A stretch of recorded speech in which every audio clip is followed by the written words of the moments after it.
Primeiro, eu quero dizer uma boa noite oficial para todos, né, agora que estão aqui nos assistindo.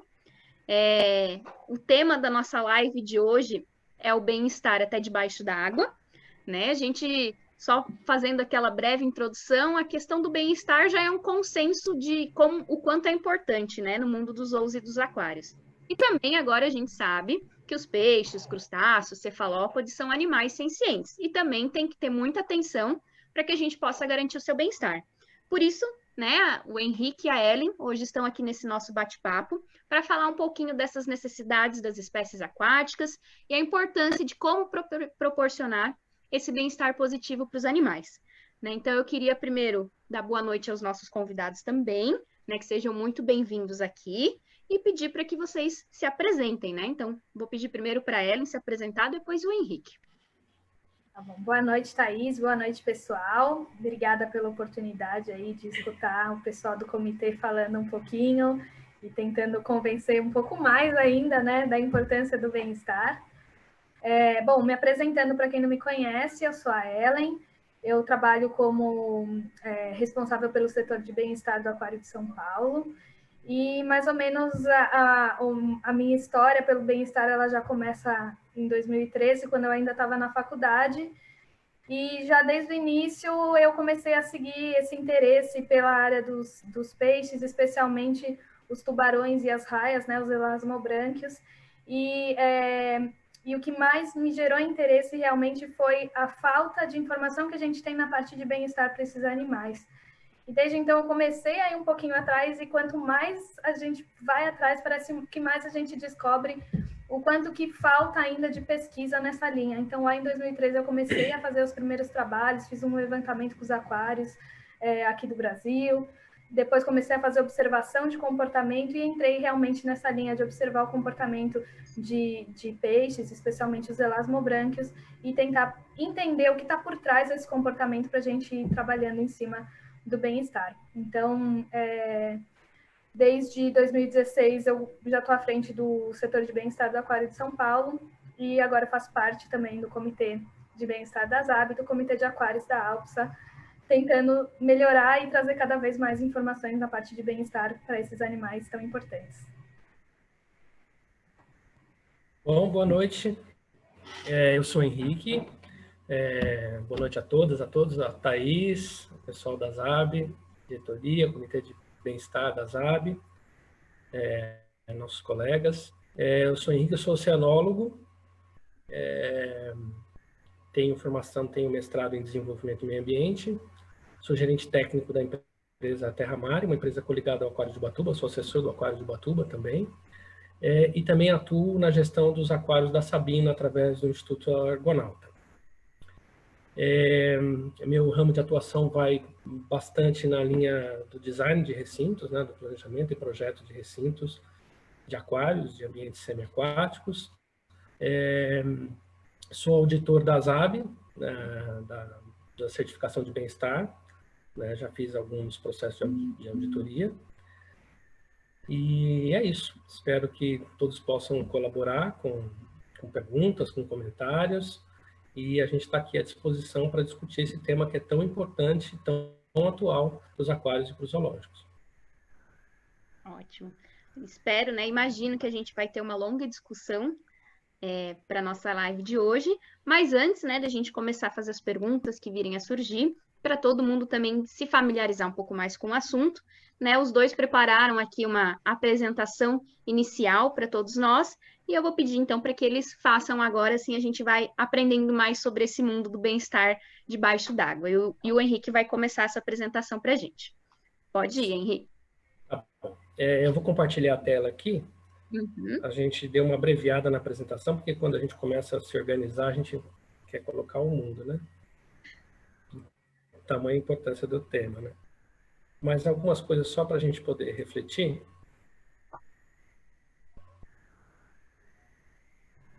Pode confirmar se está vendo a tela? Ainda não está aparecendo. Coisa errada. Tá. Aqui.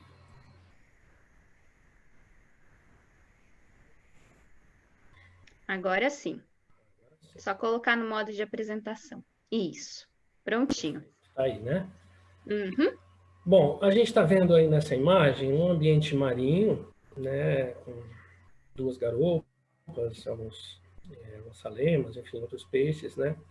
E quando a gente fala de bem-estar em aquários, né, em ambientes aquáticos, a primeira coisa que a gente tem que ter em mente é o ambiente que a gente vai criar, né, para poder manter esses animais sob nossos cuidados, né?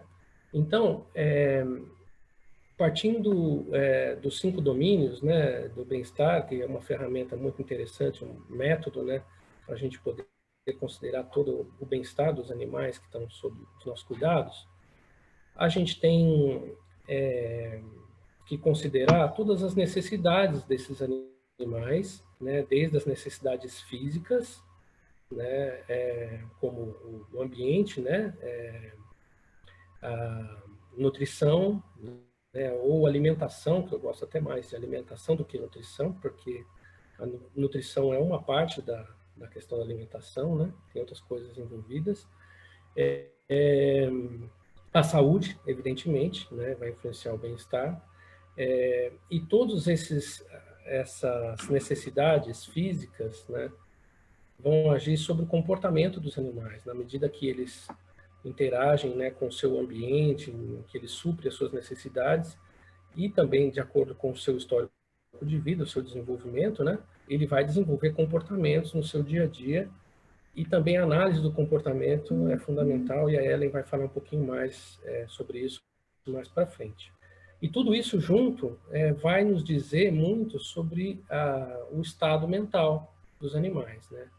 Então, porque o bem-estar, ele tem, então, esse aspecto físico, né, da saúde física e da saúde mental também, né? Afinal de contas, como a Thaís mesmo já falou, os animais também sentem, também têm Henrique, você os seus travou. sentidos. Tá? Saiu seu áudio aqui pra gente. Vamos ver se ele vai voltar. Tá vendo a tela?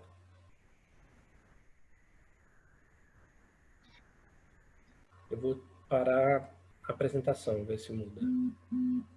Voltou já. Sim. Eu parei a tela e eu vou voltar para a tela, vamos ver. Tudo bem? Tá me ouvindo? Perfeito.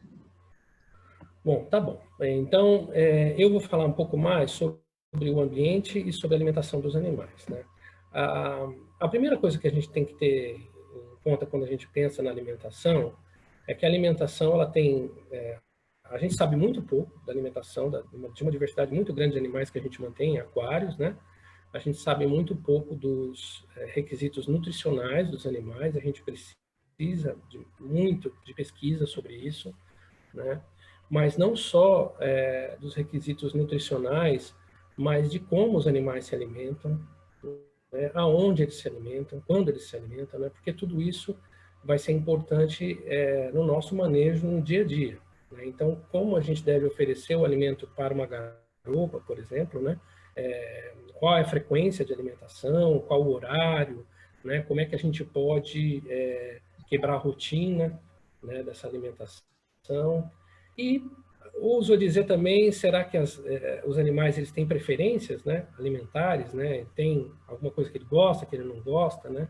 E cada animal é um animal, né? Não é assim porque uma garopa gosta de uma coisa que todas vão gostar. Isso quem trabalha no dia a dia nos aquários percebe isso, né?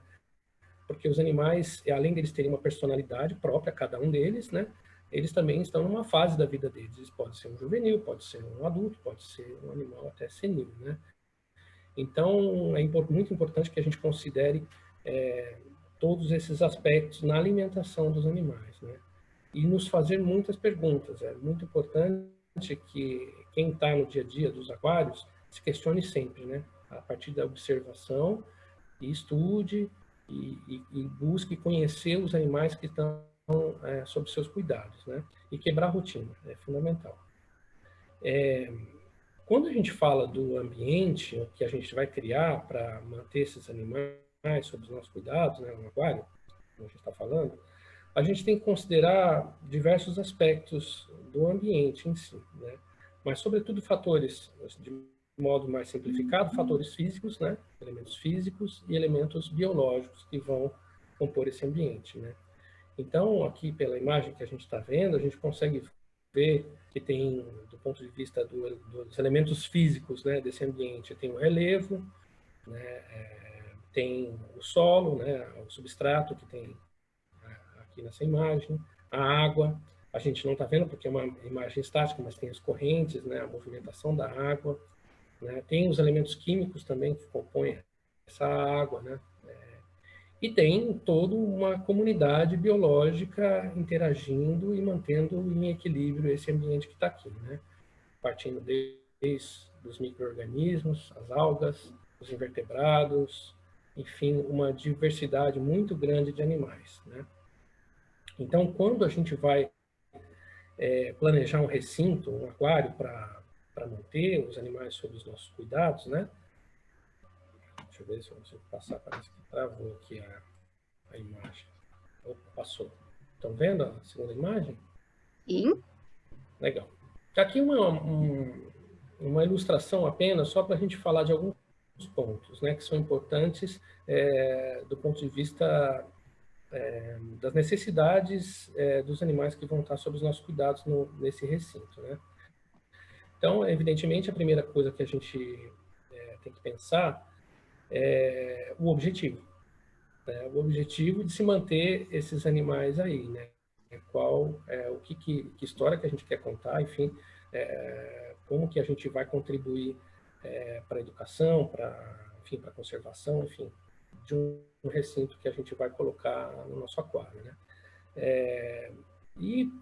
Partindo então numa sequência lógica, a gente tem que pensar na estrutura do tanque, né? O tanque em si, ele pode ser de diversas maneiras, não vou me alongar aqui, mas pode ser de concreto, fibra, vidro, enfim, né?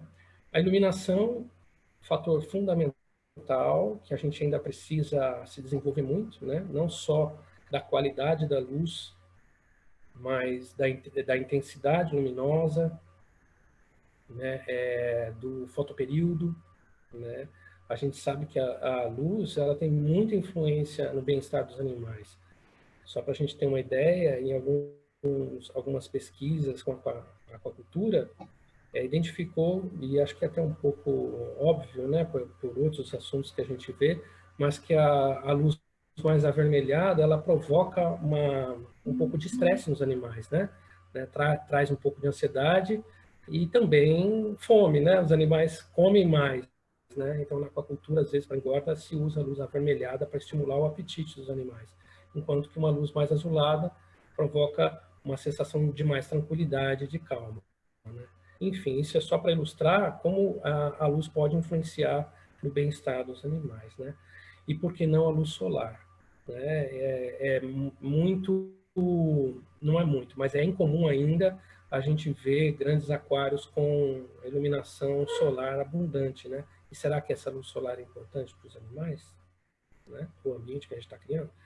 Bom, outro aspecto que é fundamental a gente considerar no planejamento de um aquário é a comunidade que vai viver aí, né? Quais são os peixes, né? Se a gente está retratando, por exemplo, um costão rochoso, né? Como o exemplo que a gente mostrou ali, né? Das garopas, enfim, o ambiente marinho, né?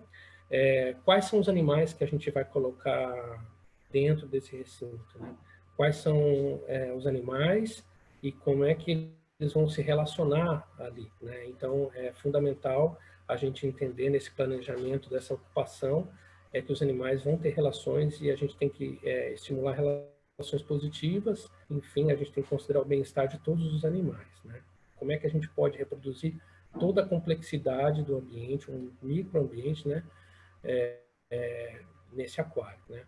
A água é um dos elementos mais importantes, né, que a gente vai colocar no aquário, porque os peixes, os animais aquáticos, eles têm uma relação muito forte com a água, com a qualidade da água. Então, da onde vem essa água, quais os parâmetros, enfim, da água que a gente vai colocar no aquário e como é que a gente vai manter a qualidade da água, né? Todo o sistema de suporte que eu vou falar um pouquinho mais também.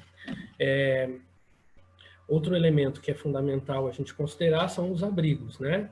Que eles podem ser feitos de materiais artificiais, como rochas artificiais, né? Cenografia, né? Barranco, enfim, troncos, tudo de material artificial, mas também de materiais naturais, né? Madeira, enfim, troncos, a gente consegue também folhas, né? Pode ser também um abrigo para alguns animais, né? E o substrato, né? Que inclusive provoca no meio dos aquários alguma discussão, no sentido de que é melhor ou pior ter substrato profundo, né? Enfim, isso é um elemento que a gente tem que considerar quando a gente planeja o nosso aquário, né? E fundamental é toda a infraestrutura para cuidado, né? Dos aquários. Os aquários vão receber a atenção das pessoas, né? Então a gente tem que dotar esse aquário de acesso fácil, né? De toda uma infraestrutura. Quando a gente fala de bem-estar, uma das palavras, uma das coisas que vem mais na nossa mente é a questão do enriquecimento ambiental, né? Eu acho que quando eu comecei a conhecer um pouco desses conceitos do bem-estar, foi também a partir de alguma discussão a respeito do enriquecimento ambiental, né? Eu não vou me aprofundar, mas a gente pode considerar que o enriquecimento ambiental ele tem uma esfera espacial e uma esfera temporal, né? O que eu quero dizer com isso, né? Tem um design de recinto zoológico, né, que é o John Cole, que muita gente conhece, já veio dar cursos no Brasil, que ele tem um artigo que ele cita o design de recintos zoológicos como tendo que responder a duas necessidades de enriquecimento ambiental. Um enriquecimento ambiental passivo, ou seja, um ambiente enriquecido e complexo o suficiente para que os animais tenham oportunidades de escolha, né? E toda uma infraestrutura e um acesso, uma facilidade para que se possa fazer o enriquecimento ambiental ativo, né? Que é aquele manejo do dia a dia, onde a gente vai quebrar a rotina dos animais, né? Aqui uma imagem de um aquário no aquário de Ubatuba, onde a gente pode ver um enriquecimento ambiental passivo, né? Porque é uma estrutura fixa, né? Uma máquina de ondas que despeja água no recinto e fica, então, os animais eles têm sempre essa reprodução que tenta imitar o hábitat, né? Mais as rochas, enfim, toda a infraestrutura física que a gente coloca para criar uma diversidade no ambiente, né? Aqui uma outra imagem no aquário de Ubatuba, já um recinto de água doce, né? Onde a gente tem a luz solar entrando, esse ambiente, além de chover, né, porque ele está aberto, a gente ainda simula a chuva, né? A gente tem um sistema de irrigação, enfim, que a gente criou uma simulação de chuva que se integra com a educação ambiental também, com som, enfim. A gente pode ver ali que tem uma folha de uma planta natural, enfim, tem um paisagismo natural junto com o artificial, que inclusive os pacus até chegam a sair da água para comer as folhas de taioba, né? Que é uma folha que hoje em dia as pessoas estão resgatando até como um alimento, né? Muita gente já come, né? As pessoas estão comendo também, faz parte das punks, né?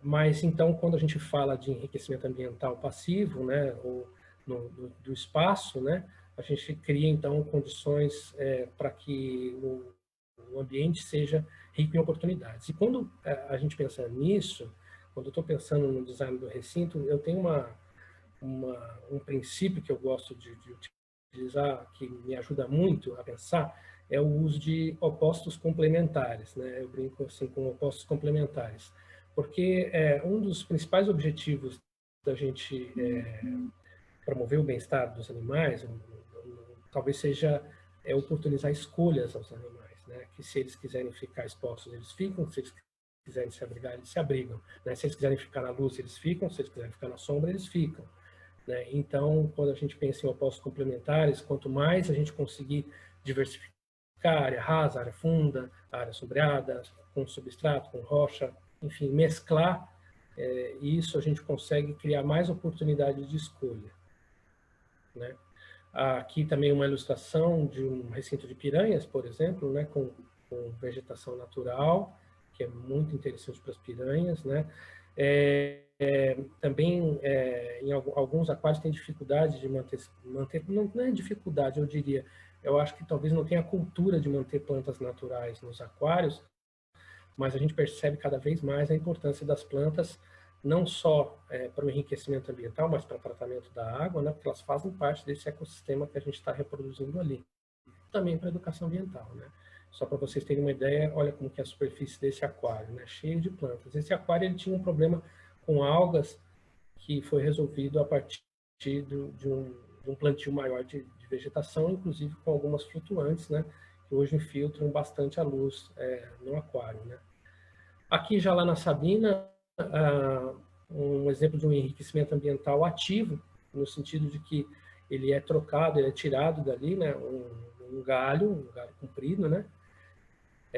Que é colocado no tanque marinho, né? Quando a gente colocou esse galho lá, a gente ficou com dúvida, né? Pô, será que o recinto vai ficar parecendo um igapó, né? É um tanque marinho e tem um galho, será que as pessoas vão entender isso, né? Mas para quem costuma mergulhar nas nossas costeiras, nas nossas praias, esse alimento não é incomum, né? Na verdade, ele é bem comum, né? Basta dizer que a gente está na Mata Atlântica, né? E a serra, ela despeja no mar uma infinidade de materiais, né? De folhas, galhos, enfim. E os peixes gostam. Gostaram muito. Esses peixes interagiram muito. Tem uma tartaruga nesse recinto também que adorou se coçar no galho. Mas só para a gente dar um exemplo do que a gente pode fazer de uma forma bem simples, né? Eu vou tentar ser mais rápido, porque eu acho que eu estou me alongando muito. Só para falar um pouco da qualidade da água, todo aquário tem, para manter a sua qualidade, um sistema de suporte à vida, que a gente chama, né?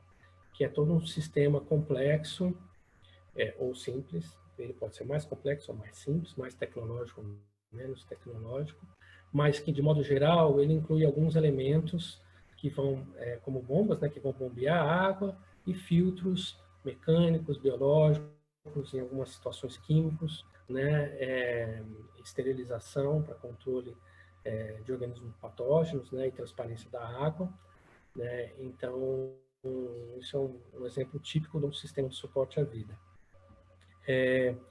O sistema ele pode ser individual ou ele pode ser coletivo, né? Também a gente pode tratar a água de um aquário só ou pode tratar a água de vários aquários, né? Quando a gente fala do tratamento de água, é muito importante a gente considerar os requisitos de cada animal, né?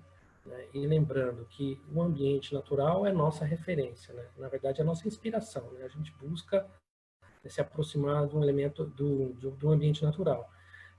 A gente pode considerar também que outros aquários podem ser e devem ser referências para nós quando a gente está desenvolvendo o projeto de um aquário, né? Tanto referências boas quanto referências ruins, né? Que a gente gostaria do que a gente aprende, né? Com a experiência dos nossos parceiros, né? Esse aqui é um diagrama do sistema do projeto Lontas, lá de Florianópolis, está perto da Thaís. E só para a gente entender como um sistema ele pode ser bastante natural, né? Essa aqui é uma lagoa de tratamento de água das Lontas, né? Então, todos os recintos são 4, 5 recintos de Lontas, mais furão, enfim, toda a água drena por gravidade para esse lago, que é densamente plantado, a água é bombeada de volta, passando por filtragem, esterilização para os recintos, né? Não vou falar sobre o ciclo do nitrogênio, que é um dos elementos mais importantes, né, no tratamento de água, só se alguém tiver alguma dúvida relacionada, a gente pode falar. A circulação de água. Uma coisa que é muito importante quando a gente faz um projeto de um aquário, a gente maximizar, fazer mais com menos, né? Então, maximizar os nossos recursos. Então, cada coisa que a gente coloca no aquário, a gente tenta utilizar de muitas maneiras, né? Então, por exemplo, a circulação de água, ela é importante para misturar a água, né? Ela é importante para criar correntes que os animais vão se beneficiar para o seu bem-estar, né? Ao mesmo tempo, tem lugares que talvez seja importante não ter muita corrente, dependendo do ambiente que a gente está reproduzindo, que é animais que gostam de água mais parada. Então, tudo isso a gente tem que considerar. O fluxo de água também pode nos ajudar a evitar algas nos visores. Se a gente colocar uma corrente forte nos visores, vai ter menos deposição de alga, vai dar menos trabalho de limpeza, por exemplo, né? Então, isso é muito importante. E quando a gente pensa na movimentação de água, a gente tem que pensar em toda essa estratificação, né? Movimentar a água em todos os estratos, né? A gente pode utilizar um substrato de fundo para fazer uma filtragem biológica, tanto para retirar a água quanto para colocar a água, isso é possível, né? A gente pode explorar, e é muito importante a gente considerar sempre a retirada da água superficial, porque com ela a gente tira a gordura da água e tudo isso, aumenta a troca gasosa, isso é sempre muito importante. Bom, depois eu mostro essas imagens. Eu só queria fechar essa minha fala com uma pergunta. Do ponto de vista do tratamento da água, né, do sistema de suporte à vida, queria saber o que as pessoas consideram como o elemento mais importante em um sistema de suporte à vida. Né? O que é mais importante para tratar a água? Queria fechar com essa pergunta e depois a gente explora um pouquinho mais esse assunto e outras perguntas que houver, tá bom? Valeu.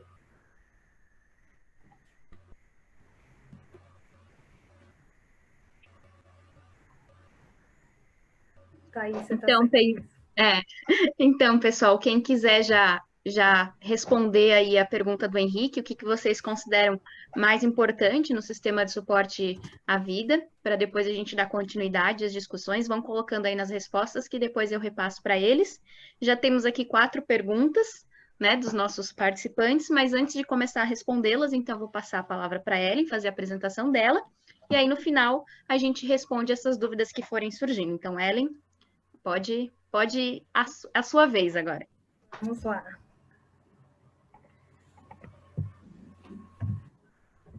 Tá aparecendo? Tá. Sim. Só um minutinho. Vamos lá, então. Opa. Bom, eu vou iniciar falando um pouquinho da parte da saúde. Eu sou bióloga, então não é o meu forte, mas é impossível a gente falar de bem-estar sem entrar no domínio da saúde também, né? Como o Henrique bem falou, a gente, quando pensa em bem-estar, muitas vezes a gente tem associação direta para o enriquecimento, mas é algo muito mais complexo e muito mais... e que tem muitas frentes que a gente tem que pensar. Então, com relação à parte da saúde, muitas vezes a gente também pensa que cuidar de um peixe é algo simples, porque a gente, quando a gente era criança, tinha o Betinho em casa, ou via aquele aquário que alguém tinha ali próximo, ou ia em algum restaurante e via, né? Então, muitas vezes parece algo simples, mas, na verdade, o cuidado com a saúde, ele deve ter a mesma atenção que a gente tem com qualquer outro animal. E pensando na frente de bem-estar mesmo, os cuidados de saúde, eles devem também considerar para peixes cuidados de medicina preventiva, né? Então, se antecipar um pouquinho aos problemas, fazer um acompanhamento que permita que a gente identifique problemas antes deles se tornarem sérios o suficiente, né? E isso tudo, eu vou falar mais para frente, mas é óbvio que depende bastante também de uma observação de comportamento, porque muitas vezes os problemas, eles já apresentam indícios comportamentais, né, problemas de saúde. Essa medicina preventiva, ela permite também que a gente faça uma avaliação de como está o estado nutricional de um animal e poder rever qualquer tipo de dieta. Permite que a gente faça cuidados adequados, então exames, cirurgias, no caso aí, como a gente está vendo de um King, né? Mas que permita que a gente realmente trate o animal de maneira mais aprofundada e lembrar também que a gente precisa ter cuidados com relação à analgesia para animais que possam estar passando algum tipo de desconforto, né? Porque qualquer animal que esteja sentindo dor, como consequência, ele vai estar estressado, porque ele não está no seu estado normal, não está se sentindo bem. Isso vai afetar o seu apetite e, muito provavelmente, com o apetite afetado, a imunidade do animal também vai cair, o que pode desencadear em problemas ainda maiores. Então, quando a gente fala em bem-estar no quesito da saúde, a gente tem que lembrar que os peixes, né, que os animais aquáticos no geral, não só peixes, mas os invertebrados também, eles precisam desse mesmo nível de atenção e a gente consegue fazer um cuidado na saúde física dos animais, um cuidado preventivo que realmente vise o bem-estar deles, né? Ali eu coloquei um exame de raio-x e aqui uma cirurgia. E aí a gente também consegue ver muitas vezes animais que têm algum tipo de deficiência nutricional que pode acarretar em má formação ou realmente obesidade e coisas dessas que a gente consegue, pelo acompanhamento visual do animal, já fazer um tratamento mais adequado e que pense realmente no bem-estar deles. E aí eu estava até comentando com a Thaís, quando a gente estava fazendo o teste aqui, né, que não tem como falar de bem-estar sem entrar, sem usar essa imagem, que ela é muito bem feita e ela expressa muito o que a gente pensa como bem-estar. Como eu falei, sempre que quando eu comecei a ir atrás do que eu queria estudar, do que eu queria fazer, eu comecei a ver o quanto falta de informação na parte de bem-estar para peixes no geral, né? E eu sinto que muitas vezes quando se fala o que se faz, o que é o cuidado de bem-estar com peixes, muitas vezes a gente fica limitado à qualidade da água única e exclusivamente, né? Ou muitas vezes você dá opções de dieta e que sejam interessantes. Mas, na verdade, quando a gente começa a se aprofundar nesse assunto e quando a gente pensa até fazendo um paralelo com outros animais, a gente vê que eles têm, quando a gente atende a todas essas necessidades fisiológicas, então, de alimentação, né? Na verdade, mais a nível de nutrição, a nível de ambiente, de deixar um ambiente protegido e tudo mais, a gente atende as necessidades fisiológicas, a gente vai dar um cuidado veterinário quando a gente atende a saúde e questões de segurança no geral mesmo, mas tudo isso, quando a gente pensa, a gente está dando nada mais, nada menos do que a nossa obrigação pelos cuidados realmente com os animais, pelo manejo animal, né? Tudo isso são necessidades óbvias para se manter um animal. Quando a gente fala que a gente quer dar realmente um nível de bem-estar, aí a gente entra em atender as necessidades sociais, em fazer o estímulo mental e, como o Henrique falou bastante, dar possibilidades para o animal escolher o que ele quer fazer, deixar com que o animal escolha qual é o ambiente que ele quer estar. Então, se eu dou um ambiente adequado, não necessariamente eu estou dando opção para aquele indivíduo naquela opção que ele gostaria, né?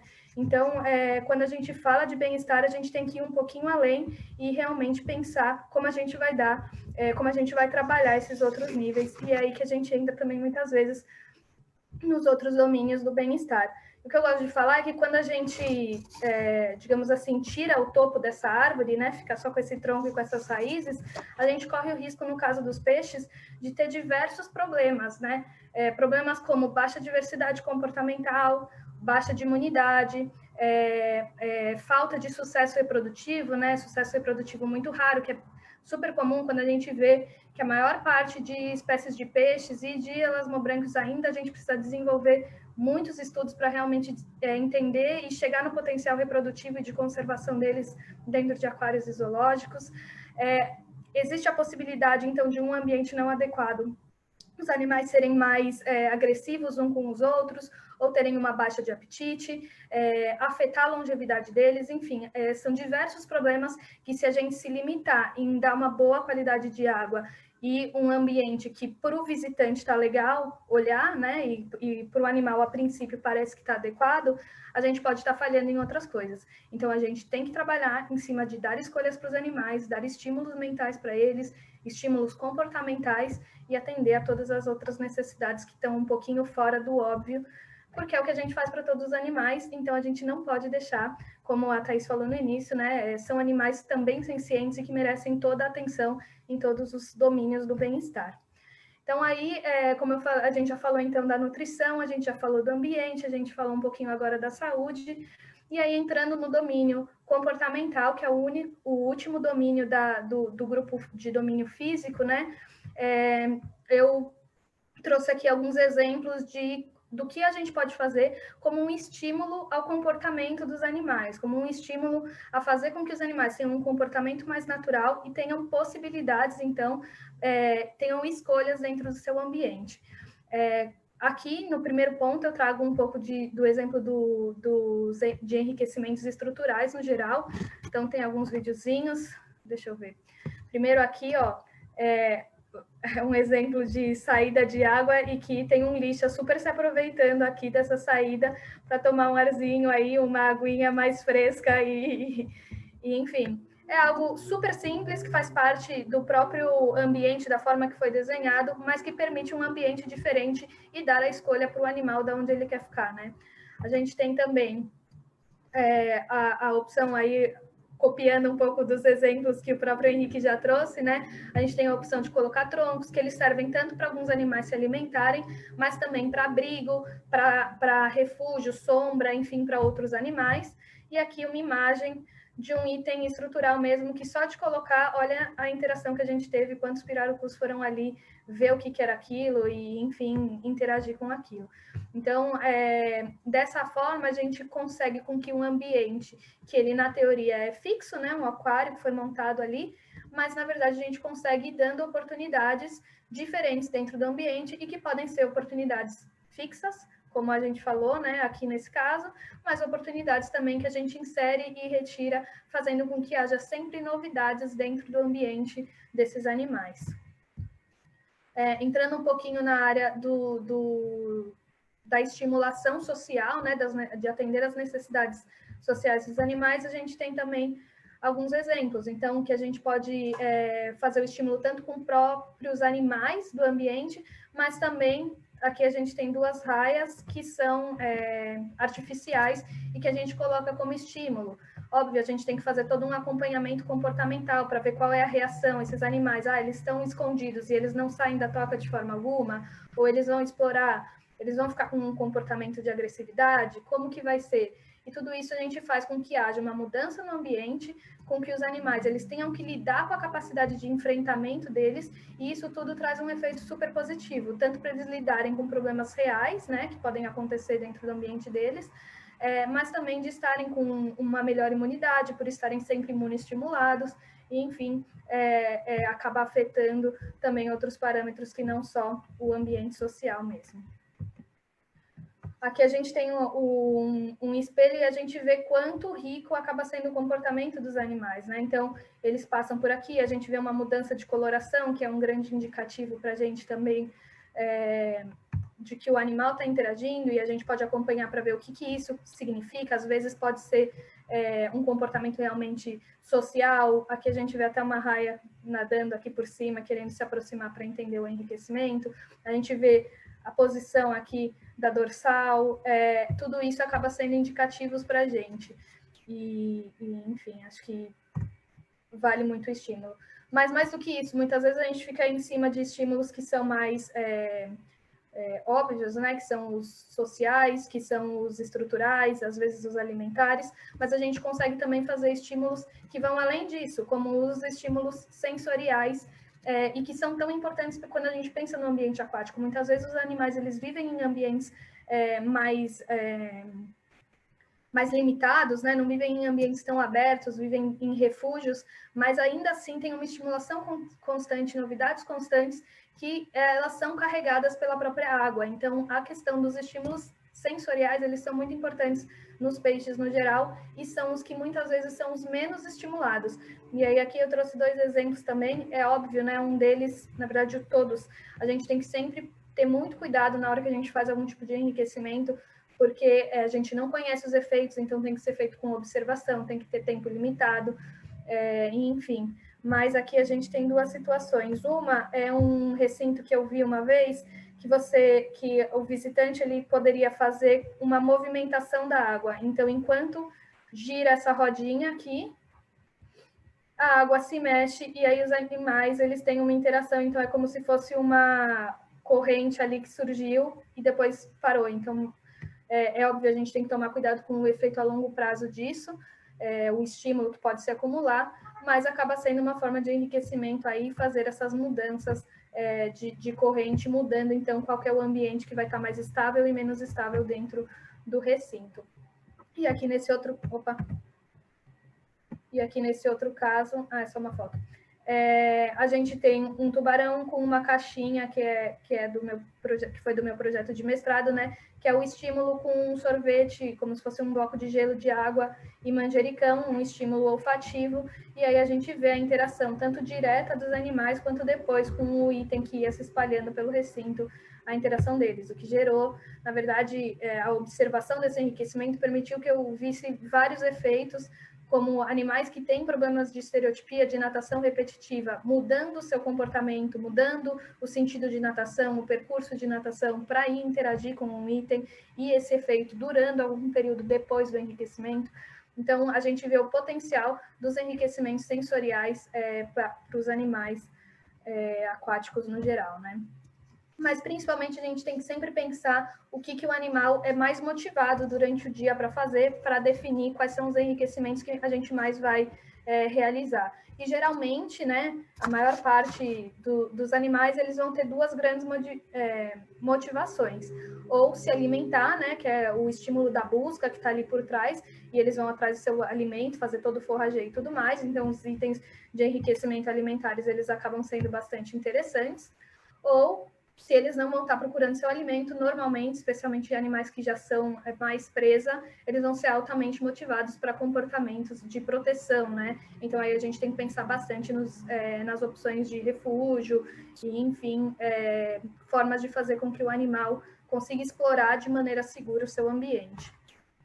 Então, basicamente, né, até agora a gente deu um pouquinho das opções dos tipos de enriquecimento que a gente tem, e por fim a gente entra também na questão do estímulo cognitivo, porque são animais que precisam do estímulo mental, apesar da gente muitas vezes pensar que são animais muito simples, né, mas eles têm uma capacidade, um desenvolvimento cognitivo bastante interessante. Aqui a gente tem 2 vídeos, um que mostra um aprendizado mais direto, que é um aprendizado de ponto de alimentação. Então tem aqui uma região, os animais que chegam aqui perto recebem o alimento. Os animais que não se aproximam, né,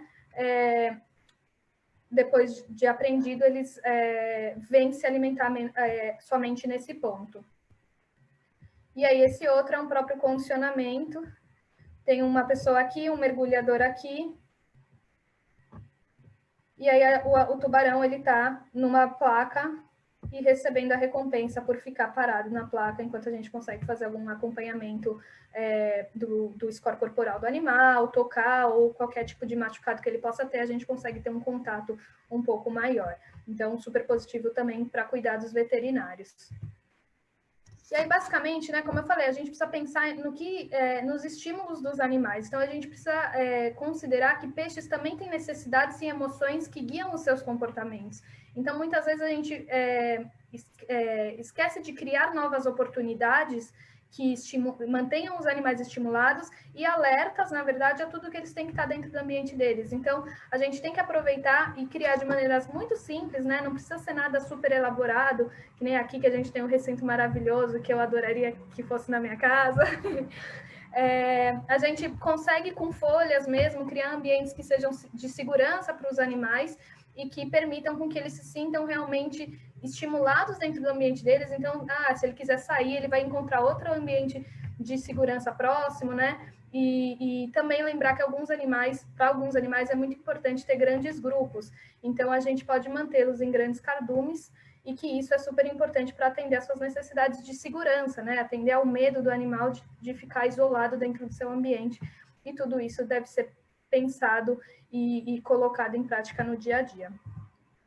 E aí, por fim, lembrar que muitas vezes a gente tem aquários muito interessantes e muito reconhecidos também, mas que para atender a mostrar que os animais de cardume, eles nadam todos juntos, isso e aquilo, a gente pode acabar focando tanto no ponto de vista da educação e de mostrar o que é aquilo e esquecendo que, né, numa situação como essa, os animais eles não têm estímulo nenhum, muito possivelmente eles vão sempre estar realizando essa rota e em algum momento a repetição ela vai ter gerado uma frustração e ela vai diminuindo a capacidade cognitiva dos peixes. Como consequência, eles podem ser em algum momento incapazes de reagir a estímulos novos, o que pode afetar de diversas formas aí o bem-estar deles, seja a nível de apetite, né, de ter um interesse na alimentação, seja a nível de não reagir se for colocado um predador aí dentro, e, enfim, a gente tem que considerar que o ambiente ele tem que ser muito rico e permitir que a gente não gere a frustração nos animais, algum sentimento de raiva, de medo,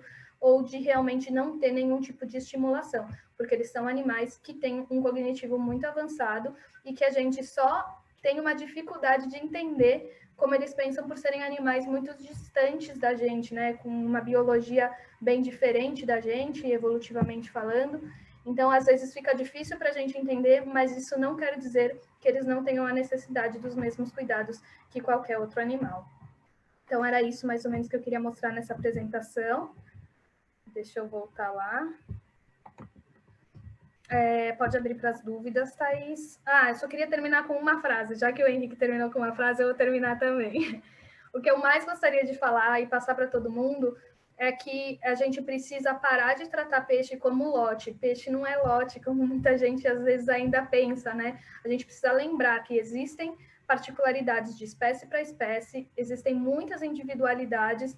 Se você começa a observar um animal, você vai ver como eles são diferentes uns dos outros. Então, a gente precisa parar de considerar peixe como um grande grupo e sim considerar como indivíduo a indivíduo. E quanto mais a gente observa, mais a gente vai ver que está tudo conectado. O comportamento ajuda a gente a entender a nutrição vai ajudar a gente na saúde, está tudo conectado. E para tudo a gente precisa parar e olhar para o aquário. Então, o que eu gostaria de sair daqui é que as pessoas entendam que para a gente dar bem-estar, não existe como você dar um bem-estar para um peixe se você não gasta tempo olhando para o seu aquário, olhando para o seu peixe. Então, essa é a minha mensagem final.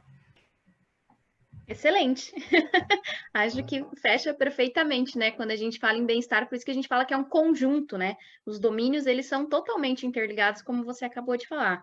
Então, vamos começar a nossa bateria, porque as perguntas aqui estão acontecendo muitas, acho que até não sei se vamos conseguir responder todas, mas não se preocupe, que depois a gente fala como respondem, né, também surgem perguntas às vezes que não estão tão ligadas ao tema, e aí acaba fugindo um pouquinho, mas vamos começar. Primeira pergunta que a gente tem é do nosso amigo Gladstone.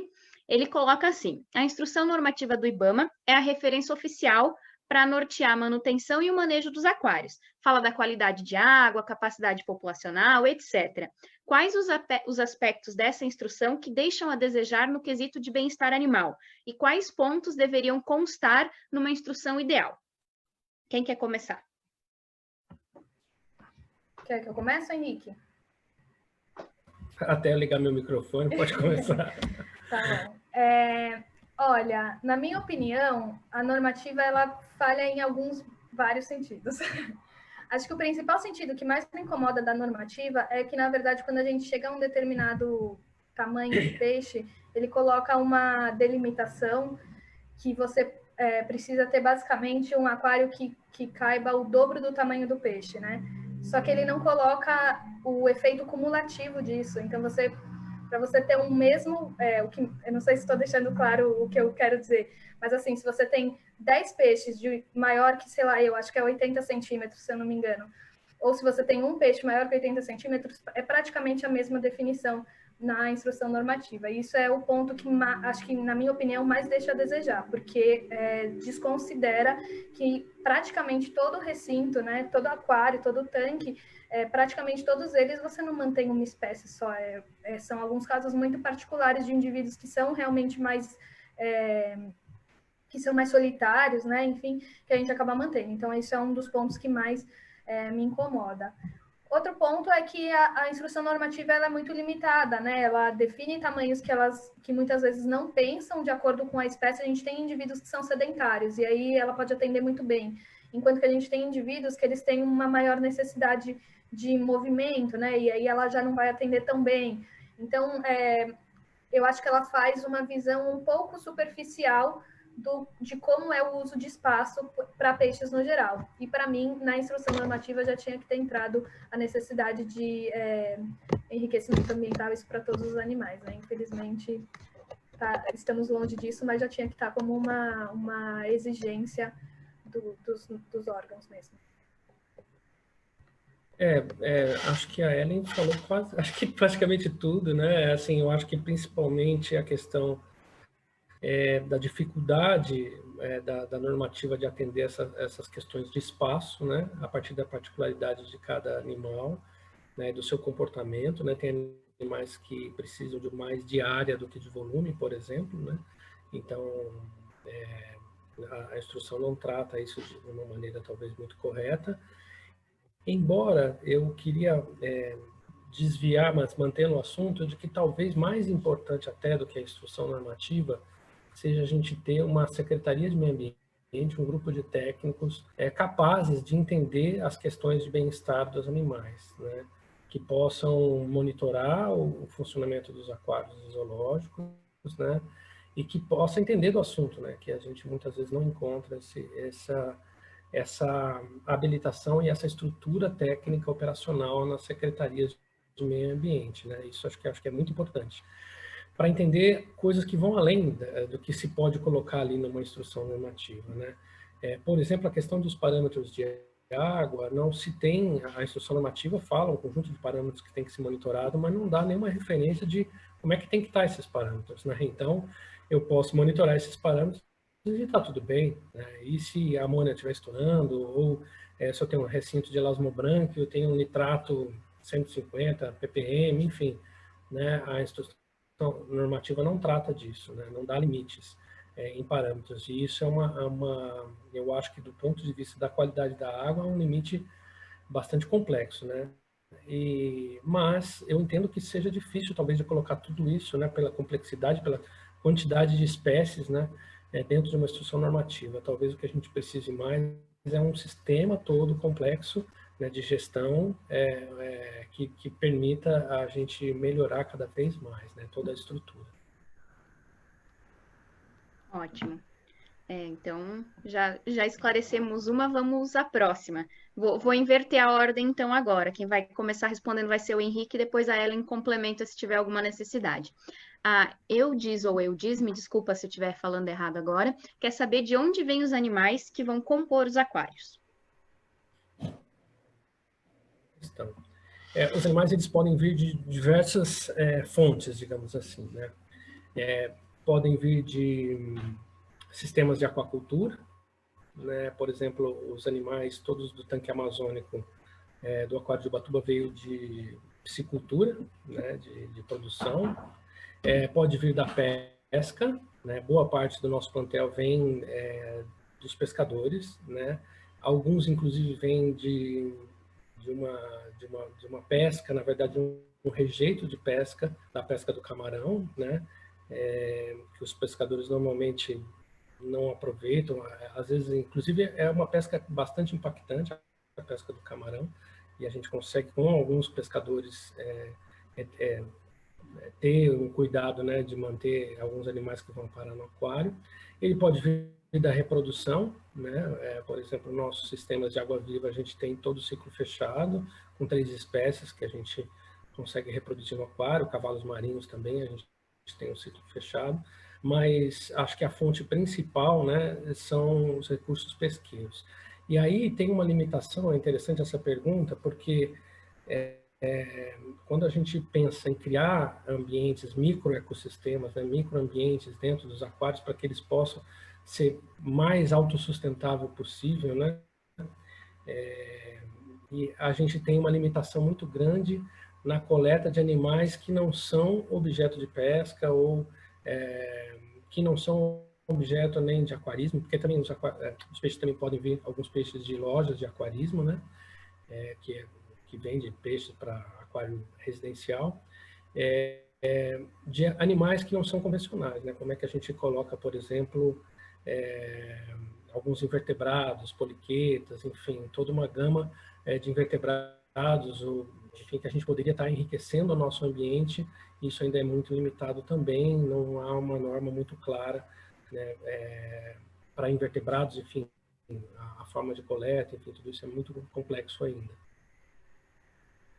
Eu acho que eu só acrescentaria uma coisa na resposta do Henrique, ele explicou bem, né? Eu acrescentaria também a doação. Lá no aquário a gente recebe bastante doação de público espontâneo, né? Que basicamente são pessoas que adquiriram um animal, geralmente em alguma loja mesmo, né? E aí, infelizmente, não conseguem cuidar do animal durante toda a sua vida e pedem, né, fazem a solicitação das instituições fazerem os cuidados desses animais até o fim da sua vida. Então, a gente tem bastante caso de doação. No aquário, a gente trabalha também muito com a parceria com lojas de aquarismo e, enfim, criadores que conseguem fazer a reprodução de vários animais dentro dessas lojas mesmo, dessas instituições. Então, a reprodução em cativeiro, ela também é forte para manter os animais que a gente... Apreensão também, né, Ellen? Desculpa te Apreensão, interromper, mas com certeza. Apreensão também super importante. aparecem alguns. Na verdade, a nossa população de corais lá no aquário é praticamente inteira, se não 100%, é muitos por cento mesmo de apreensão. A gente teve também muitas apreensões de raia, peixes marinhos, enfim, a apreensão realmente é algo bem forte na entrada dos animais em aquários, realmente. Sim. Já engatando nessa pergunta, então, deixa eu escolher. Desculpa, estou até me atrapalhando. Deixa eu achar a pergunta aqui da Estela. A Estela quer saber como que são escolhidas as espécies que são colocadas juntas. Na questão social.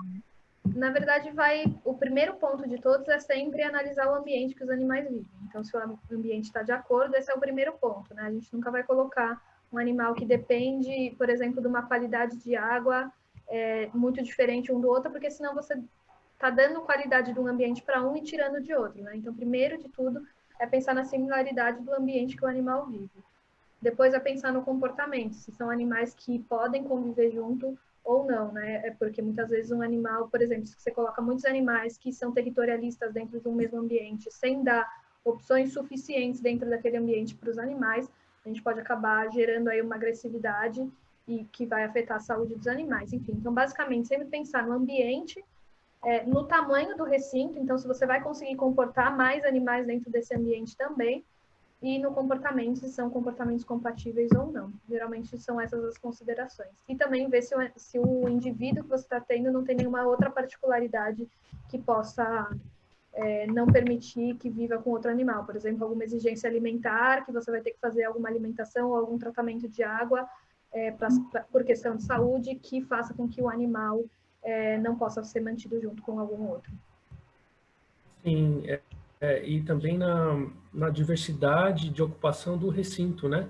Da gente poder explorar todos os nichos, digamos assim, animais mais na superfície, animais mais de fundo, enfim, para a gente poder compor todo esse ambiente, e também a questão de afinidade mesmo entre elas, né? Tem algumas particularidades, tanto de competição, como a Ellen falou, também de predação, né?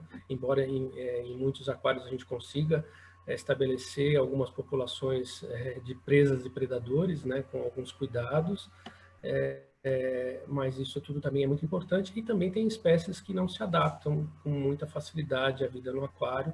Essas espécies também a gente evita também utilizar. Perfeito. Agora o Robson ele nos faz uma pergunta um pouco mais específica com relação a amônia, nitrito e nitrato. Para o controle desses parâmetros, o que vocês, né, no caso do Henrique, eu acho que quando estava apresentando, o que você pode nos dizer sobre esses parâmetros para o controle de população? Controle de população? Pois não entendi direito. Achei que vocês que são mais da área de aquários do que eu, talvez entenderia, mas tem a ver com amônia, nitrito e nitrato. O controle desses parâmetros. Talvez dentro da população do aquário. Será que ele não quer dizer de quantidade de indivíduo, meio que de densidade populacional? Talvez algo nesse sentido? Pode ser que tenha alguma coisa a ver com isso mesmo. Bom, ninguém respondeu a minha pergunta também, né, Thaís, a respeito Eu deixei aqui para fazer depois, teve uma resposta sim. Ah, tá. Teve uma resposta? Tá bom, quero ver. Então, teve uma resposta. Eu vou fazer a pergunta de novo para quem não ouviu. Qual é o elemento mais importante para manter a qualidade de água no aquário, ou para o sistema de suporte de um aquário? Né? Aí, falando dos compostos nitrogenados, talvez é interessante falar que, sim, eles são talvez o elemento mais importante da gente controlar, um dos elementos, né, mais importantes, mas talvez o mais importante, o mais comum da gente tentar controlar nos aquários, porque, sobretudo, a amônia é muito tóxica para os animais, né? O excesso de amônia é muito tóxico. É claro que, dependendo de cada ambiente, de cada animal, a sua capacidade, enfim, de reagir a essa substância, a sua fragilidade vai ser diferente, né? Mas a amônia e depois, em outro grau, nitrito, são bastante tóxicos normalmente para os peixes, né? E aí, o que a gente faz normalmente para manter esses parâmetros, na verdade tem muitas maneiras de se manter esses parâmetros controlados. A maneira mais simples que a gente pode pensar para controlar a qualidade da água é trocar água, né? Então, tem aquários que inclusive alguns grandes aquários que fazem fluxo aberto com o ambiente, né? O aquário de Waikiki, inclusive, tem belos aquários que mantêm o fluxo aberto, né? A gente pode até discutir um pouco a questão do impacto disso, mas como não tem um acúmulo, né, de nutrientes, né, o impacto, e são espécies nativas, o impacto realmente é muito pequeno, né? Acho que talvez mínimo, né?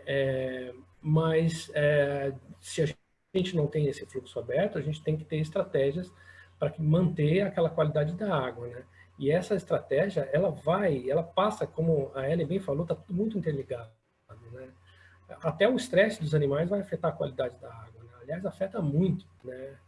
Animais estressados, animais se sentindo acuados, enfim, qualquer estresse vai acabar afetando a qualidade da água, vai acabar afetando toda a resistência do conjunto de animais que está ali, né? Então, normalmente o que a gente faz para controlar a amônia e nitrito são filtros aeróbicos, né? Ou seja, substratos para a gente poder fazer cultivo de micro-organismos, né? Bactérias, né? Principalmente, mas tem toda uma diversidade de micro-organismos que vai se assentar ali, né? Ou seja, a gente vai cultivar quase como, vamos pensar assim, um iogurte, né? Enfim, a gente vai fazer uma cultura de bactérias para que elas possam tratar a água. Mas a gente pode tratar também com plantas, com algas, né? Com outras estratégias também, né? Já nitrato já iria para um grupo de bactérias mais anaeróbicas, embora hoje em dia a gente tenha percebido que está muito misturado. Tem sido descobertas também, na verdade, várias populações diferentes de bactérias, que às vezes algumas bactérias anaeróbicas, elas conseguem fazer essa primeira filtragem, essa nitrificação, né, que é a oxidação do nitrogênio, da amônia, e bactérias aeróbicas também conseguem fazer a denitrificação. Enfim, é tudo muito complexo, mas ao mesmo tempo é muito simples, né? Quanto mais a gente tiver de espaço para fixar essas bactérias, a gente consegue desenvolver maior capacidade de tratamento de água. A população tem a ver talvez com a capacidade que a gente vai ter que ter do nosso sistema de tratamento de água. Se a gente tem uma população maior, basta a gente pensar de uma forma bem simples. Se a gente tiver um peixe no aquário, ou poucos peixes, a gente vai ter muito pouco impacto. Talvez todas as bactérias, toda aquela biota que está dentro do aquário já dê conta, né, de manter a qualidade da água. Se a gente tem uma densidade maior, a gente vai aumentando a nossa necessidade de um sistema de tratamento. Ótimo. Vamos lá, que a gente chegou em 1 hora e tenho aqui uma fila de perguntas ainda. Algumas, os próprios participantes, isso que é o bom das lives, né? Eles já vão colocando o que eles têm de conhecimento e respondendo aos coleguinhas. Mas a Lígia colocou aqui, primeiro se apresentou, né? Bióloga responsável pelo setor de bem-estar no Zoológico do Museu de História Natural do Colégio Dante Alighieri, né? Onde 54% dos recintos são aquários, com peixes invertebrados. E como a Ellen citou no início, é um desafio muito grande trabalhar com enriquecimento ambiental em aquários, já que existem poucas referências sobre o tema. Então, ela queria saber como que os zoos podiam trabalhar junto com os aquários para aumentar essa troca de informações relacionadas a enriquecimento ambiental. Só antes de vocês responderem, já coloco ali para quem não viu que o Cristiano, né, que esteve na outra live também do Comitê de Bem-Estar, o Cristiano Azevedo, já colocou que em breve será publicado um livro de enriquecimento ambiental com um capítulo exclusivo para aquários. Então, fiquem ligados também que a gente vai divulgando aí essas outras ações. Mas agora, deixo então para vocês responderem a questão da Lígia sobre como a gente podia melhorar essa troca de informações.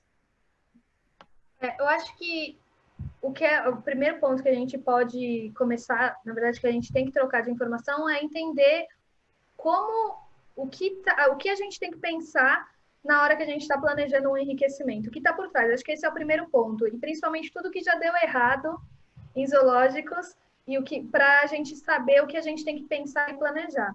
Infelizmente, né, por ser um grupo muito diferente, grande parte das conclusões a gente não pode assumir como uma verdade para esses animais também. Então, a gente precisa, aproveitando a live que a gente teve também do comitê da outra vez, né? A gente precisa primeiro aproveitar o contato que a gente tem, que os zoológicos têm com pesquisadores que atuam na área de bem-estar e trazer essas pessoas para junto dos aquários. Eu acho que esse é o primeiro ponto, porque a gente precisa aumentar a pesquisa, tem pouca informação e é complicado a gente assumir como uma verdade que todo tipo de enriquecimento ele é funcional, porque pode não ser também. Pode ser um problema.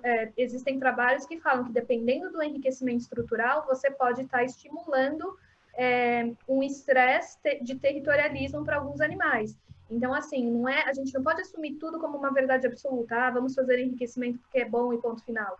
Vamos fazer... Então, assim, o que eu faria é tentar conversar com o pessoal de zoológicos, né? Sempre se manter atualizado com o que eles estão fazendo, quais são as estratégias. Então, por exemplo, todo mundo de zoológico já tenta trazer aquelas... como chama?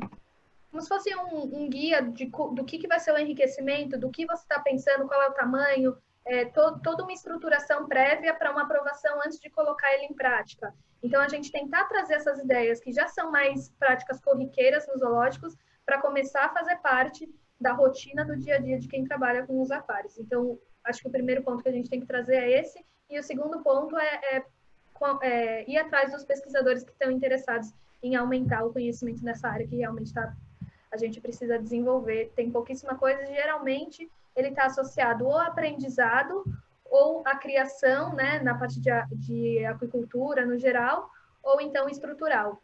Pouco se tem de informação de enriquecimento, coisas afins que não seja dentro dessa linha. Eu acho que também, na medida que há uma integração entre os aquários zoológicos, né, essa integração vai ocorrendo em diversas áreas, inclusive nessas questões de enriquecimento, né? Eu já participei de vários congressos da ZAB, inclusive alguns anos atrás, a pauta de aquários nos congressos era muito pequena.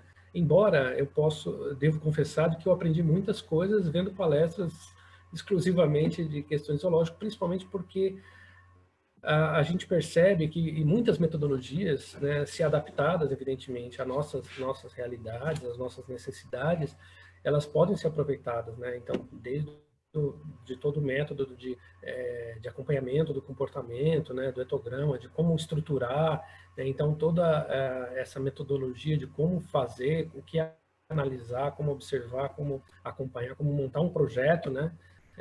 Isso tudo a gente pode aprender muito com os zoológicos, que eles já estão bem mais avançados e, sobretudo, na sua estrutura organizacional para promover o enriquecimento, né? Que muitos zoológicos já têm setores que cuidam exclusivamente disso, né? Então, acho que sim, sempre temos muito que aprender, sobretudo se a gente estiver integrado nesses momentos, nesses eventos, nas oportunidades que a gente tiver. Com certeza. Integração é sempre uma grande chave, né? Que a gente fala da cooperação também. Então, agora, já que você está ansioso, Henrique, vou colocar aqui as respostas que surgiram para a sua pergunta. Tivemos 4 respostas.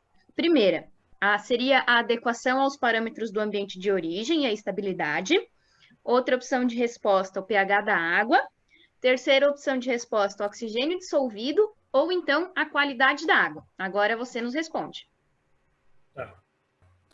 Bom, a minha pergunta foi: qual o elemento mais importante para cuidar da água, né? Dentro de um sistema de suporte à vida, eu apresentei para vocês um diagrama simplificado, né, de bombas, filtros, e eu fiz uma pergunta de qual que seria o elemento mais importante para poder cuidar da água, para manter a água com os parâmetros adequados. Todos esses parâmetros que vocês falaram aí são muito importantes, né?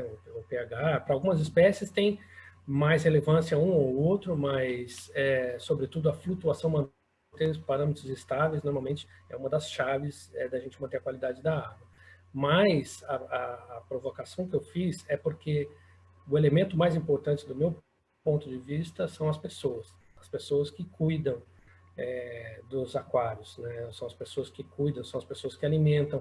Então, como é que a gente pode manter a qualidade da água se sempre sobrar comida no aquário? Então, a pessoa que alimenta é muito importante para manter a qualidade da água. Ou se os animais estão estressados, né? As pessoas que cuidam da saúde dos animais, ou se os animais estão doentes, vai acabar afetando a qualidade da água também. E quem opera, né? Quem opera, quem decide, né? Enfim, todo o conjunto de pessoas, de cuidadores que estão envolvidos desde o projeto até o dia a dia, né? Então, a gente pode garantir a qualidade da água de muitas maneiras, das mais simples, né, mantendo poucos peixes, né, ou das mais complexas, né, com sistemas altamente tecnológicos, com monitoramento pelo celular, dos parâmetros, enfim, tudo isso é possível, né? A gente precisa adequar a cada situação para saber qual que é a melhor forma, mas o que é mais importante são as pessoas, né? E o sistema de monitoramento dos parâmetros, até falando das pessoas, né, e da qualidade da água, qual que é o sistema mais eficiente ou mais prático de monitoramento, né? São os nossos órgãos sensoriais, né? Então, aquilo que a Ellen falou tem muito a ver com isso também, que a Ellen finalizou, né? De olhar para o aquário, né? Então, eu já vi muitas vezes no aquário de Ubatuba as pessoas perceberem que a água tinha algum problema antes de fazer a análise. Por quê? Porque olhou ou sentiu um cheiro diferente, ou a viscosidade da água não estava legal, ou a turbidez, né? Ou às vezes até o comportamento. Né? O comportamento dos animais também dão sinais de que a água pode estar com algum problema. Então, muitas vezes a gente acaba agindo na qualidade da água a partir de uma observação sem equipamento, sem nada, só de observar mesmo. Ótimo. Então, pessoal, como a gente já está aqui, né, com 1h15, eu vou fazer as últimas 3 perguntinhas da lista. Vou reforçar isso no final, mas já coloco aqui quem ficou com alguma dúvida ou quer fazer uma nova, pode sempre mandar e-mail para a ZAB, a gente repassa ao comitê, e o próprio comitê tem o seu canal de contato, o e-mail é comitê de bem-estar, né, sem hífen, sem acentos, comitê de bem-estar, @azab.org.br. Então, pode entrar em contato com eles também. Mas vamos fazer as últimas 3 perguntinhas aqui da nossa live. A próxima é do Marcos. Como ele é colega da Ellen, vou pedir para ela começar respondendo. Ele pediu qual que é o maior desafio para colocar a teoria na prática na hora de promover o melhor bem-estar dos animais. Que pergunta difícil. Acho que o maior desafio para colocar a teoria na prática é, na verdade, na minha opinião, é não ser engolido pela rotina, porque a rotina no dia a dia, você sai correndo, você faz tudo, quando você vê o dia acabou, e aí se você não coloca dentro de um planejamento o bem-estar, isso passa, isso pode passar muito fácil. Então, para mim, o maior desafio é conseguir fazer com que todas as pessoas envolvidas, como eu falei, o bem-estar está em tudo, não consigo dizer que só eu trabalho bem-estar, ou que só a veterinária, ou que só o tratador, ou que só todo mundo está envolvido. Então, acho que o maior ponto, o maior desafio é conseguir fazer com que todo mundo, dentro da sua rotina, consiga encaixar um tempo para se dedicar, ter um olhar focado ao bem-estar mesmo. Acho que esse é o maior desafio hoje. Ótimo. Quer complementar algo, Henrique, nessa? Olha, eu pensei na mesma resposta, mas eu vou complementar, então. Eu acho que é muito importante a comunicação. A comunicação é um desafio da humanidade, de vários setores, enfim, as dificuldades de comunicação entre os setores.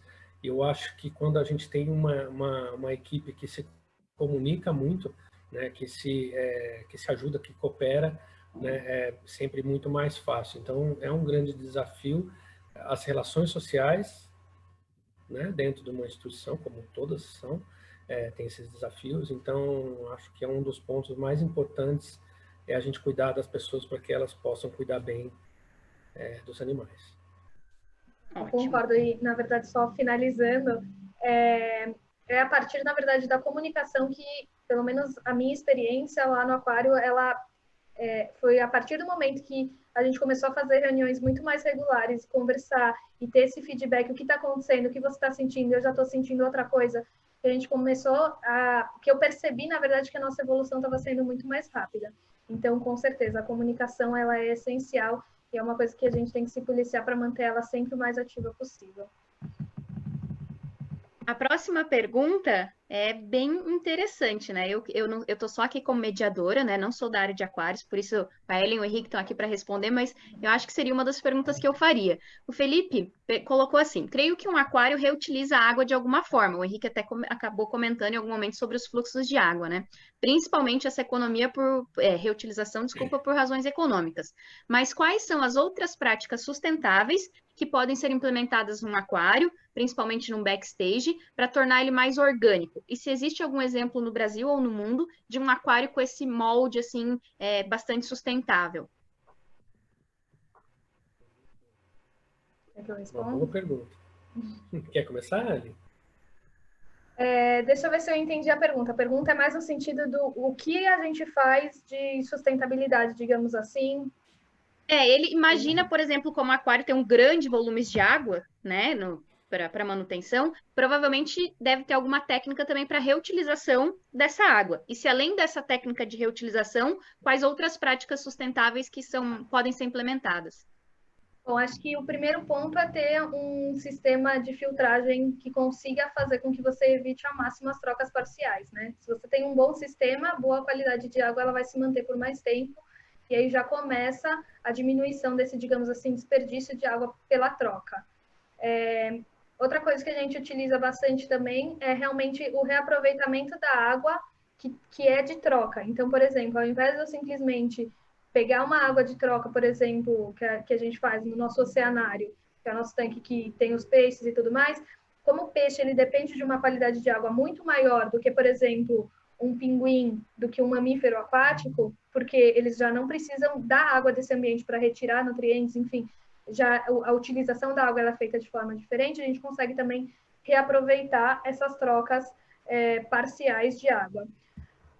O que mais que eu consigo pensar a nível de reaproveitamento? Eu acho que seria mais nesse sentido, realmente, o reaproveitamento de água dessas duas formas. Não sei, Henrique, se você quer complementar alguma coisa. Sim, eu acho que as questões de sustentabilidade, eu até estava guardado aqui para minha fala final, mas eu acho que as questões de sustentabilidade são um dos pontos mais importantes de que todos nós temos que olhar, né? Zoológicos e aquários, né? Porque é cada vez mais importante a gente fortalecer o nosso exemplo, né, para que a gente possa influenciar um caminho diferente para a sociedade, né, considerando diversos aspectos. Então, a questão da sustentabilidade, ela deve considerar desde o projeto ao dia a dia da operação de um aquário, de um zoológico, né, e permeia diversas áreas, mas vamos falar mais da manutenção e do manejo de um aquário, né, que acho que é o que o Felipe está perguntando, né. A questão do reuso de água é totalmente viável lá na Sabina. Isso a gente faz tanto nesse manejo que a Ellen falou, que é muito interessante também, dependendo das necessidades fisiológicas, das necessidades dos animais, aproveitar a água, trocar com outros ambientes, mas é relativamente simples tratar a água que a gente descarta através de retrolavagem, por exemplo, dos nossos filtros mecânicos. Basta a gente reservar, tratar e reutilizar, né? De modo geral, a gente tem um sucesso na Sabina, por exemplo, muito grande. A gente consegue, acho que a gente faz uma troca mesmo efetiva dos aquários de 20% ao mês, né? Então, a gente tem realmente um sucesso que vai, na verdade, refletir na questão econômica. Mas quando a gente fala de sustentabilidade em um recinto aquático, né, a gente pode considerar desde a iluminação, né, desde a estrutura do recinto, né, como é que os materiais que são utilizados, né, falando de visor, por exemplo, qual que é mais sustentável, o acrílico ou o vidro, né, para utilizar? A gente pode depois pensar um pouco sobre isso, né? Mas desde a iluminação, a sistemas de aquecimento, em Ubatuba, por exemplo, o nosso tanque amazônico tem um sistema de aquecimento solar conjugado com elétrico, que a gente quase não usa, na verdade, o elétrico, mas existem muitas maneiras até de tentar resfriar a água, né, com sistemas naturais, né? Então, a gente tem que considerar todos esses aspectos. E é claro que como eu falei, né, a questão da qualidade da água ela vai depender de uma série de fatores, né, de manejo dos animais, desde o povoamento, da densidade de peixes, né, até o manejo do dia a dia. Então, evidentemente, se tudo está entrando em equilíbrio, né, a gente praticamente vai ter pouco gasto, né, e vai ser um sistema mais eficiente, né? E também considerando as tecnologias, né? Tem equipamentos que gastam mais energia, assim como os eletrodomésticos, né? Tem equipamentos que são mais eficientes, tem equipamentos que são menos eficientes. Então, a gente ter essa atenção é fundamental. Ótimo. Antes de fazer a pergunta final, quando a gente fez a divulgação das lives nas nossas redes sociais, né, teve um comentário-pergunta da Maria. Ela queria um material de enriquecimento ambiental para peixes utilizados em pesquisas, como, por exemplo, o zebrafish. Né? Então, uma pergunta bem específica, mas para quem também tem curiosidade no assunto, acabei de colocar nos comentários da live uma série de referências aqui que a Ellen nos passou, para quem quiser, né, também matar suas curiosidades, entender um pouquinho mais do assunto. Então, estão todas as referências aí para vocês. E a pergunta final A gente acho que já esperava por ela, acabamos comentando um pouquinho sobre isso antes da live, então acho que ela realmente veio para fechar. O Felipe quer saber qual que é o maior desafio para o bem-estar dos animais no meio dessa pandemia. Bom, vou começar então. O maior desafio no meio dessa pandemia, na minha opinião, na verdade, a gente está tendo que ter uma preocupação óbvia, né, e prioritária com os nossos colaboradores e, ao mesmo tempo, não querer de forma alguma diminuir o bem-estar e os cuidados que a gente atende os nossos animais, né? Então, acho que o maior desafio é conseguir conciliar todas as atividades diárias, que, na minha opinião, todas são essenciais e não deveriam parar de forma alguma, senão elas não fariam parte da nossa rotina já, ao mesmo tempo tendo que lidar com uma equipe reduzida para garantir a segurança desses colaboradores também, né, por questão de saúde e tudo mais. Então, para mim, esse é o maior desafio. Mas, óbvio, eu não posso dizer, não posso esquecer de citar o desafio de que muitas instituições de aquários, acho que a maioria, acho que, na verdade, todas, tirando uma, elas dependem de bilheteria, né? Então, eu acho que esse é um grande desafio também que não pode ser deixado de lado como uma prioridade. Então, assim, nesse momento de pandemia, a gente tem que manter os nossos trabalhos, o nosso padrão, o nosso atendimento, mas a gente tem 2 pontos aí de dificuldade bastante grande tendo que lidar com isso. E aí é se readaptar, se reinventar e ver de que forma a gente consegue otimizar todo o nosso trabalho. Acho que o maior desafio é isso, como a gente consegue otimizar. E está sendo um desafio, mas a gente está conseguindo lidar bem, os resultados estão sendo bem satisfatórios. Bom, eu vou começar falando do zebrafish, né, que para quem não conhece é o popular paulistinha do aquarismo, né. É um pouco difícil, eu imagino, a questão do enriquecimento para esses animais, porque eles, nos sistemas de pesquisa, eles são cultivados em baterias de pequenos aquários, né, realmente bastante árido, né, ou seja, não tem nada ali, né. Então, acho que a gente começa, talvez possa começar a pensar na questão do enriquecimento ambiental para eles, pensando da onde eles vêm, né. Eles são peixes do Sudeste Asiático, né, que vêm, acho que ocupam principalmente várzeas e lagoas, enfim, áreas que têm, inclusive, bastante planta aquática, né? Então, acho que talvez algumas ideias que possam ser implementadas, evidentemente que isso tem que ser compatível com a pesquisa que está se desenvolvendo, né?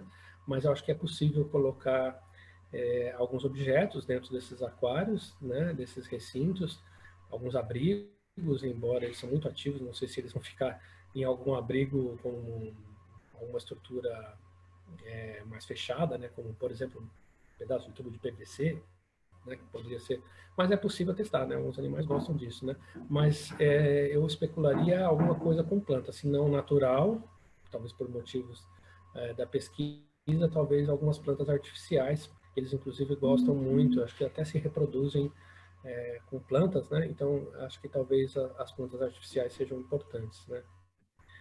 Em relação a esse momento que a gente está vivendo, eu acho que é um momento que nos provoca uma reflexão e muitas mudanças em diversas frentes, né? Acho que todos nós, no nosso dia a dia, da nossa dinâmica familiar, mas também das instituições onde a gente trabalha, em diversos setores, né? E nos aquários não é diferente, né? Então, eu acho que a pandemia ela traz, evidentemente, grandes problemas, de grandes dificuldades, mas também grandes oportunidades para a gente se repensar e se reinventar, né?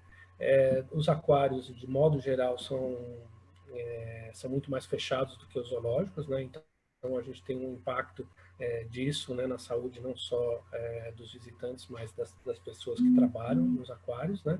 Então, a gente repensar os nossos espaços, né, como dotar eles de mais sanidade, é um desafio, mas que está nos oportunizando criar uma condição de saúde que vai, com certeza, durar além desse momento de pandemia, né? E essa questão econômica, evidentemente, é muito importante, porque, assim como o Aquário de São Paulo, o Aquário de Ubatuba privado, né? A gente tem vários aquários públicos no país também, mas tem muitos aquários privados, e os aquários privados, evidentemente, dependem da visitação e do recurso que entra com a visitação para manter toda a sua estrutura. Então, acho que um grande desafio é fazer mais com menos, né? Então, como promover, e sempre com muita atenção e muito cuidado, porque também nós somos cada vez mais críticos, a sociedade também é cada vez mais crítica.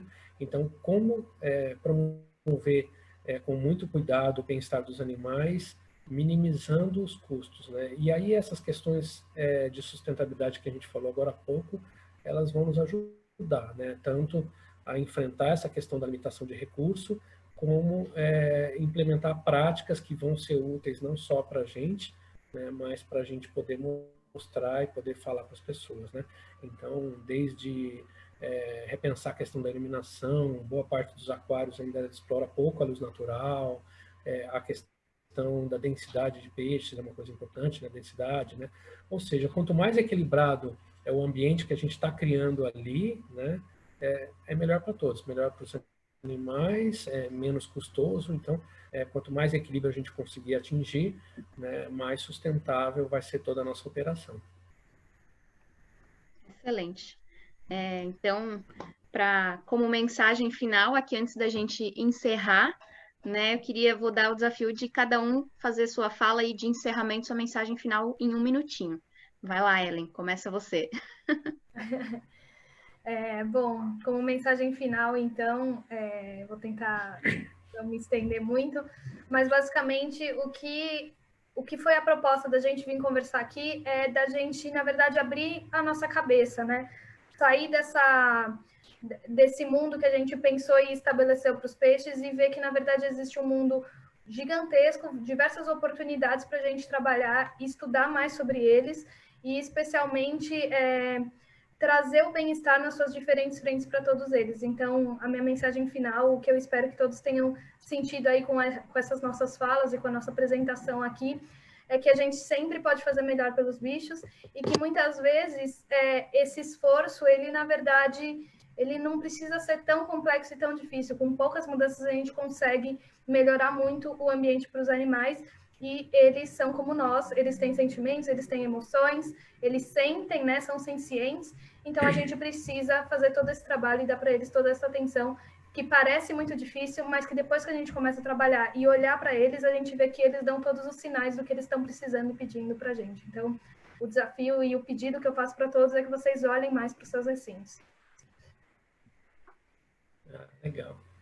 Acho que é fundamental. Eu acho que eu queria encerrar também falando, na verdade, reforçando isso, de que a gente olhe para os nossos aquários como um grande organismo, né? Não só para os peixes, para cada um dos animais que estão ali, cada um tem que ser observado, mas o conjunto tem que estar em equilíbrio, né? Então, se a gente se inspira nos ambientes naturais, a gente tentar reproduzir toda essa complexidade nos nossos aquários, eles vão ser, a mensagem vai ser melhor, enfim, a vida dos animais com certeza vai ser melhor, e a nossa mensagem de educação ambiental, enfim, vai ser muito melhor, né? Então, é isso. Então, pensar não só no bem-estar de cada indivíduo, mas no bem-estar de toda a comunidade, né? E no bem-estar do planeta, né? Quando a gente pensa nessas questões de sustentabilidade, a gente está indo além do bem-estar das nossas 4 paredes, né? E indo para questões que são realmente muito importantes para todos nós. Perfeito. Antes de encerrar, já que, né, vocês comentaram antes quando eu entrei, eu recebi mensagens aqui no WhatsApp durante a live, além dos comentários aqui no Face, né, eu fico acompanhando o que vai rolando aqui nos nossos grupos. O pessoal falou que aqui no meu fundo tá ventando muito, né?